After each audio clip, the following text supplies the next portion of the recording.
2024 లేదా 25లో డిగ్రీ లేదా బీటెక్ చదివారా? సాఫ్ట్‌వేర్ జాబ్ కోసం ఎదురు చూస్తున్నారా? అయితే కోడ్ జ్ఞాన్ 100 డేస్ కోర్సులో చేరండి, జాబ్ సాధించండి. హలో నాగేశ్వర్ గారు. నమస్తే. ఈ మధ్య నాకు తెలిసి అంటే మనం వీడియో స్టార్ట్ చేసిన తర్వాత లీగల్ నాలెడ్జ్ గురించి ప్రతి ఒక్కరు అడుగుతున్నారండి. ముఖ్యంగా ఇంటికి సంబంధించినటువంటి వాతావరణంలోనే ఎవరెవరైతే అంటే మా రైట్స్ ఇలా బ్రేక్ అవుతూ వస్తూ ఉంది, ఏది చేద్దాం అనుకుని ఇలా జరుగుతుంది అనే దాని మీద రకరకాలుగా పెడుతూ ఉన్నారు కింద కామెంట్ బాక్స్లో కూడా. అయితే ఇందులో ఇంట్రెస్ట్గా ఒకటి పెట్టడం జరిగింది. భార్యకు కానీ భర్తకు కానీ కాపురం చేయడం ఇష్టం లేకపోయినా కాంజుగల్ రైట్స్ పేరిట కోర్టుల్లో కాపురానికి రమ్మని కేసులు వేయడం ఎలా సాధ్యపడుతుంది అనేటువంటి క్వశ్చన్ రైజ్ చేయాలి సార్. ఎలా సార్ దీనికి? అది చాలా మంచి క్వశ్చన్. అది జనరల్గా ఏంటంటే ఎప్పుడైనా కూడా పెళ్ళైన తర్వాత భార్యాభర్తలకు ఏదైనా గొడవ జరిగినప్పుడు వాళ్ళు అలిగి వెళ్ళిపోతుంటారు. ఆ కన్న సందర్భాన్ని బట్టి కొందరు కొన్ని రోజులకి వెళ్ళిపోతారు, కొందరు 5-6 నెలలకి వెళ్ళిపోతారు, కొందరు వెళ్ళిపోయి అటే ఉంటారు, ఇంకా రారు. ఈ ఆపోజిట్ పార్టీకి ఎవరైతే ఉంటారో వీళ్ళు వస్తారా రారా అనేది వీళ్ళకి అర్థం కాదు ఎప్పటికీ. రకరకాల మీడియేషన్స్ చేస్తుంటారు, రకరకాల వ్యక్తులు ఇన్వాల్వ్మెంట్ చేస్తుంటారు, కానీ ఎవరికి కూడా ఒక క్లారిటీ అనేది ఉండదు ఎప్పుడు. జనరల్ వస్తారా రారా అని, వస్తున్నామా అనో కండిషన్స్ పెడుతుంటారు. సో ఆ కండిషన్స్ ఫుల్ఫిల్ చేస్తూనే వస్తా అని చెప్పేసి ఇట్లా రకరకాలు పెడుతుంటారు. సో ఎప్పుడైనా సరే ఒక పుట్టింటికి వెళ్ళిన భార్య కానీ, లేకపోతే వదిలేసిన ఎవరన్నా భార్యను వదిలేసిపోయిన భర్తను కానీ మనం కాపురానికి రండి అని లీగల్గా పిలవటాన్నే మనం రెస్టిట్యూషన్ ఆఫ్ కాంజుగల్ రైట్స్ అంటాం మనం. ఓకే. సో అది మనకు హిందూ మ్యారేజ్ యాక్ట్ సెక్షన్ 9 చెప్తుంది. సెక్షన్ 9లో మనం ఎవరికన్నా వెళ్ళిపోతే, మనం వదిలిపెట్టి వెళ్ళిపోతే వాళ్ళని కాపురానికి పంపియండి అని చెప్పి వేసుకునేదే మనకు రెస్టిట్యూషన్ ఆఫ్ కాంజుగల్ రైట్స్. అది షార్ట్కట్లో ఆర్సీఆర్ అంటారు దాన్ని. ఆర్సీఆర్ అంటే రెస్టిట్యూషన్ ఆఫ్ కాంజుగల్ రైట్స్ అని మనం అంటుంటాం. సో ఆ సెక్షన్ కింద మీరు ఎప్పుడైతే ఒక పిటిషన్ కోర్టులో వేసుకుంటారో, ఆ కోర్టులో వేసుకున్నప్పుడు ఏం చేస్తారంటే కోర్టు పిలుస్తుంది. సో మాకు రెగ్యులర్గా ఎదురయ్యే ప్రాబ్లమ్స్ ఏంటంటే, ఇప్పుడు ఒక భార్య వెళ్ళిపోయింది అనుకుందాం, భర్తను వదిలిపెట్టి వెళ్ళిపోయినప్పుడు కాల్ చేస్తే ఎత్తకపోవడము, నెంబర్లు బ్లాక్ చేయడము, పెద్ద మనసు పిలిస్తే రాకపోవడము, ఇట్లాంటివన్నీ జరుగుతుంటాయి. సో వాళ్ళకు ఎక్కడికి వెళ్ళాలనేది తెలియదు వాళ్ళకి. జనరల్గా వాళ్ళు మా దగ్గరికి వచ్చి సార్ మొత్తం బ్లాక్ చేసేసింది సార్, లేకపోతే పెద్ద మనిషి పిలిచినా రావటం లేదు సార్, కేర్ చేస్తాం లేదు సార్ అని ఇట్లాంటివన్నీ చెప్తుంటారు వాళ్ళు. సో అట్లాంటి సందర్భంలో ఏమైందంటే మనం కోర్టుకు వెళ్ళి కనుక కేసు వేస్తే కోర్టుకు ఎవరైనా కూడా రెస్పాండ్ కావాల్సిందే. కంపల్సరీ కోర్టుకి రావాల్సిందే. వచ్చి మనం వేసిన పిటిషన్కి వాళ్ళు దానికి రిప్లై కానీ రిటర్న్ స్టేట్మెంట్ కానీ వేయాల్సింది దాన్ని కంపల్సరీ. వేసిన తర్వాత రెండిట్లను చూసి ద జడ్జ్ విల్ డిసైడ్ ఏం చేయాలనేది. చిన్న డౌట్ సార్ ఇందులో.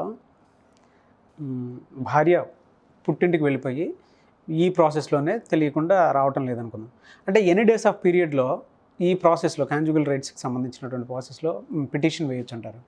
ఈ కాంజుగల్ రైట్స్ ఆఫ్కి వేయటానికి డేస్ అంటే ఏమి ఉండదు. జనరల్గా ఎప్పుడైనా వేసుకోవచ్చు మీరు పిటిషన్. కాకపోతే ఎక్కడ కూడా ఈ ఎర్లీ స్టేజ్లో ఎవరు వేయరు కదా. ఇప్పుడు ఒక వారం రోజులు రాకపోతానో, నెల రోజులు రాకపోతానో ఎవరు వేయరు. ఎందుకంటే ఎవరు కూడా డైరెక్ట్ ఎప్పుడు కూడా కోర్టును ఫ్యామిలీ కోర్టులలో డైరెక్ట్ ఎప్పుడు కూడా కోర్టును అప్రోచ్ కారు. సో ఫస్ట్ ఎక్కడైనా ఏం చేస్తారు, వాళ్ళు మాట్లాడుకొని సాల్వ్ చేసుకోవడానికి ప్రయత్నిస్తారు.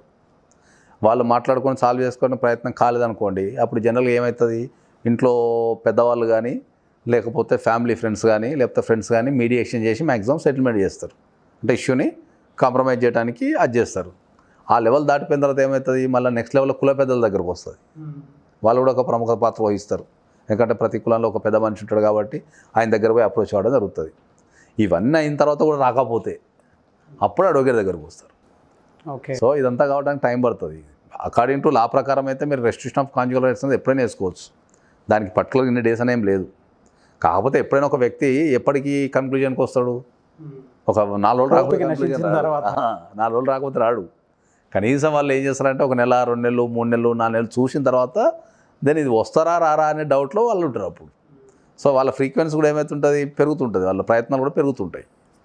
కాబట్టి దానికి ఖచ్చితంగా రూల్ ఏం లేదు దానికి. సెక్షన్ 9 అసలు దానికోసం ఏం చెప్తుంది సార్ పర్టికులర్గా? సెక్షన్ 9 అదే మనం భార్యను కానీ భర్తను కానీ కాపురానికి పంపియండి అని కానీ మనం అడగటమే సెక్షన్ 9 డైరెక్ట్. మనం కామన్ భాషలో చెప్పుకోవడాన్ని సెక్షన్ 9 అనేది మనకు భార్యను కానీ భర్తను కానీ, అంటే వదిలిపెట్టి వెళ్ళిపోయిన భార్య కానీ భర్త కానీ నాకు ఆ వ్యక్తితోని కలిసి జీవించాలని ఉంది, లేకపోతే ఆ వ్యక్తితోనే నాకు కలిసి జీవించే అవకాశం ఇవ్వండి, లేకపోతే ఆమె నా దగ్గరికి పంపించండి నేను చూసుకుంటా అని చెప్పేది సెక్షన్ 9. సో వాళ్ళు ఆ పిటిషన్ వేసుకుంటే కోర్టు పరిశీలించి మనకు ఆర్డర్ ఇచ్చే అవకాశం ఉంటుంది. తీర్పులు ఏ విధంగా ఉండే అవకాశం ఉంటాయి సార్? అంటే జనరల్గా కొంతమందికి కాంపన్సేషన్ ప్రాసెస్లో ఏమైనా ఉంటుందా? దీంట్లో మనం కాపురానికి రమ్మని అడుగుతున్నాం కాబట్టి కాంపన్సేషన్ అనే పార్ట్ రాదు ఎప్పుడు కూడా. అంటే వాళ్ళు ఒకవేళ రాను అని చెప్పేసి రాను అంటే మనం మళ్ళీ దాన్ని డైవర్స్కి మనం మార్చుకోవాలి. ఆహా, రాను అంటే మనం డైవర్స్కి మార్చుకోవాలి. దీంట్లో ఏమవుతుంది, కోర్టు ఒక ఆర్డర్ ఇస్తుంది. కోర్టు మొత్తం పరిశీలించిన తర్వాత ఏం ఆర్డర్ ఇస్తుంది, కాపురానికి వెళ్ళమనో ఆర్డర్ ఇవ్వాలా, లేదు నీ పిటిషన్లో గ్రౌండ్స్ లేవు కాబట్టి నేను డిస్మిస్ చేస్తున్నాను ఆర్డర్ ఇవ్వాలా. సో ఒకవేళ కాపురానికి వెళ్ళమని ఆర్డర్ ఇచ్చిందనుకో అది మనం కేసు వినైనట్టే కదా. కాబట్టి వాళ్ళు వచ్చి కాపురానికి జాయిన్ కావాలి కోర్టు ఆర్డర్ ప్రకారం. ఓకే. కాకపోతే ఏమవుతుందంటే దీంట్లో ఇప్పుడు ఎప్పుడైనా కూడా ఈ సెక్షన్ 9లో ఒక చిన్న ప్రాబ్లం ఉంది. అది ఏంటి సార్ అదే ప్రాబ్లం ఏంటంటే ఈ కోర్టు ఆర్డర్స్ని ఎవరైనా కూడా కంపల్సరీ పాటించాల్సిందే. కోర్టు ఆర్డర్స్ని ఎవరైనా కూడా కంపల్సరీ పాటించాల్సిందే. కానీ ఈ సెక్షన్ 9 ఆర్డర్కి వచ్చరికి ఏమైందంటే కోర్టు తను ఇచ్చిన ఆర్డర్ని ఎగ్జిక్యూషన్ చేసుకునే అవకాశం ఉండకపోవచ్చు. అవునా? ఇది ఒకటే ఆర్డర్ కొద్దిగా వెరైటీగా ఉంటుంది అన్నట్టు. ఎందుకంటే ఏదైనా కోర్టు ఆర్డర్ ఇచ్చినప్పుడు మనం దాన్ని ఫాలో చేయకపోతే court has every power to punish them by the way of civil and by the way of criminal. ఇప్పుడు నేను ఒక వ్యక్తికి ₹1,00,000 ఇచ్చిన, ఆ వ్యక్తి నాకు తిరిగి ఇవ్వలేదు, నేను కోర్టుకి వెళ్ళిన, కోర్టు కేసు గెలిచిన, నేను ₹1,00,000 ఇవ్వాల్సిందని కోర్టు తీర్పిచ్చింది. ఇచ్చిన తర్వాత ఏమవుతుంది, ఆయన దగ్గరికి వెళ్ళి బాబు నాకు కోర్టు తీర్పిచ్చింది నా ₹1,00,000 ఇమ్మంట. ఆయన ఇవ్వలేదు అనుకో, మళ్ళీ నేను కోర్టు దగ్గర పోతే కోర్టు మళ్ళీ ఆయన ఆస్తులమ్మో ఆయన ఇంట్లో ఉన్న వస్తువులమ్మో ఇవి లేకపోతే ఆయన జైలుకు పంపించే అధికారం కోర్టుకుంటుంది. కానీ ఎప్పుడైతే ఆర్సీఆర్కి వచ్చినప్పుడు ఏమైందంటే ఒక భర్త ఒక భార్య మీద కేసు వేసిండు. జనరల్గా వేసిన తర్వాత భర్త గెలిచిండు, కోర్టు ఆర్డర్ ఇచ్చేసింది ఏమని, బాబు అమ్మాయికి ఆర్డర్ ఇచ్చింది నువ్వు వెళ్ళి నీ భర్తతో జాయిన్గా అన్నది. సో ఓకే ఆర్డర్ వచ్చేసింది. తర్వాత ఏం చేస్తాం, మనం పోయినాం, ఇంకో నాకు కోర్టు ఆర్డర్ వచ్చి నువ్వు రా అన్నాం. నేను రాకపోతే ఏం చేయలేము దాంట్లో. అప్పుడు మన కోర్టు దగ్గరికి వెళ్ళి పోలీసులను తీసుకెళ్ళి ఆమెను ఎత్తుకొని వచ్చి మనం ఇంట్లో పెట్టుకోలేం కదా. సో ఇదొక కొద్దిగా లేకుండా ఉందన్నట్టు దీంట్లో. కాకపోతే ఇది చాలా పవర్ఫుల్. కాకపోతే when it comes to the only ఒక సింగిల్ ఈ ఒక్క కేసు గురించి మాట్లాడినప్పుడు ఈ ప్రాబ్లం ఎదురవుతుంది.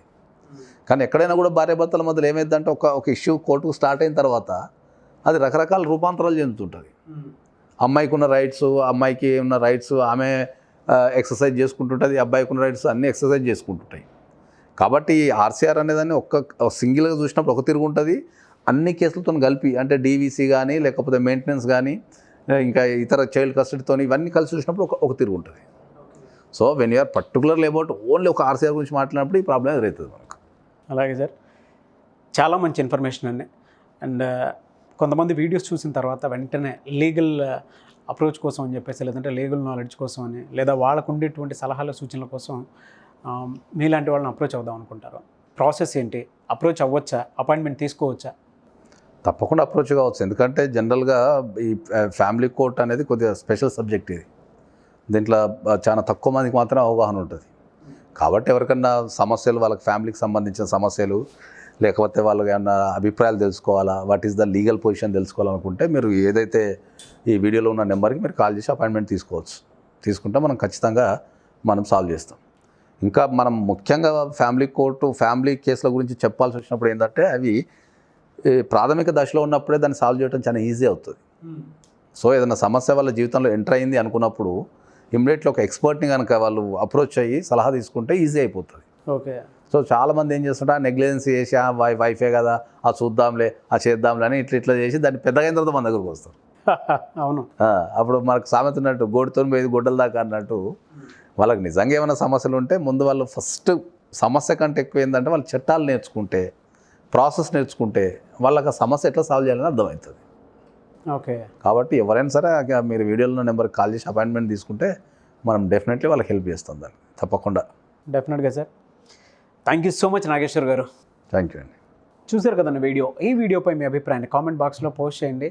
మీరు కనుక ఏదైనా సమస్యతో ఇబ్బంది పడుతూ ఉంటే, అది లీగల్ నాలెడ్జ్ త్రూ మీరు ముందుకు వెళ్ళాలి అనుకుంటే స్క్రీన్ మీద కాంటాక్ట్ నెంబర్ కనిపిస్తుంది. లీగల్ అడ్వకేట్ సలహాలు సూచనలు కనుక మీకు కావాలి అనుకుంటే స్క్రీన్ మీద కనిపిస్తున్న కాంటాక్ట్ నెంబర్కి మీరు కాల్ చేయొచ్చు, డీటెయిల్స్ అనేది తెలుసుకోవచ్చు. లేదు మీ కింద కామెంట్ బాక్స్లో కూడా మీరు దేనికి సంబంధించిన ఏదైనా సరే అంటే ప్రాబ్లమ్స్ ఉంటే వాటి నుంచి ఏ విధంగా బయటపడాలి అకార్డింగ్ టు లీగల్ నాలెడ్జ్ మాత్రమే కింద కామెంట్ బాక్స్లో వాటికి సంబంధించిన డీటెయిల్స్ పెడితే వాటి మేము వీడియో చేయడం జరుగుతుంది ఒక ఇన్ఫర్మేషన్ రూపంలో.